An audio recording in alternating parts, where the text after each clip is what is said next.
My name is Erik Giles, and I'm the manager of the University of Chicago Command Center.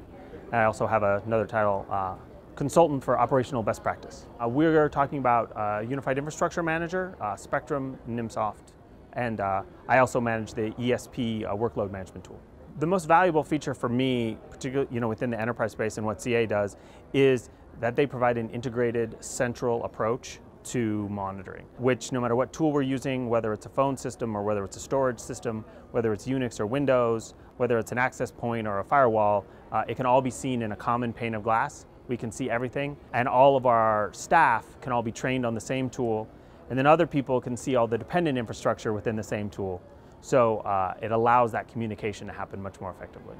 The primary benefit for us at this stage in our approach is that we've been able to cut outages by about 300%. For us, in terms of an integrated management approach, it's an interesting question because the benefit that we get comes kind of twofold. One, we're monitoring everything, so we're able to proactively see things that are going on, but we also end up really driving the charge on technical debt.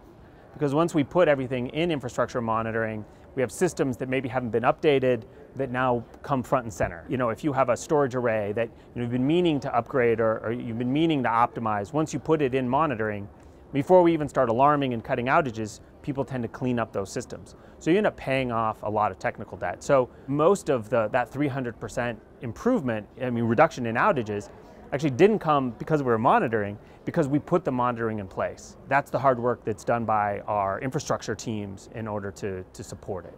Oh, the solution is very stable. We get a tremendous amount of stability from the system. We have redundant nodes and a lot of that kind of stuff all in place. The last thing we usually think about is the system itself going down, just because, to be honest, in the 5 years we've been running it, we haven't had any issues. CA's technical support, gets the job done. I wouldn't consider it to be the strength of the product. I think there's a lot of really smart people who run CA. CA is largely implemented, from my own experience, not by the consulting team, but by hands-on guys who work there, which means they know the product. I don't think there's as much dependence on the support. We've had some problems, some challenges with silos of support.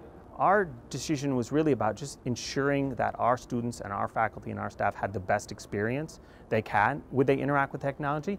And that means it's up. That means that it's working, that it's fast when it should be fast, it's stable, and that really drove our decision. I would put them in the top of the 8, solid 9 category. I think they still have some work to do integrating some of their acquisitions.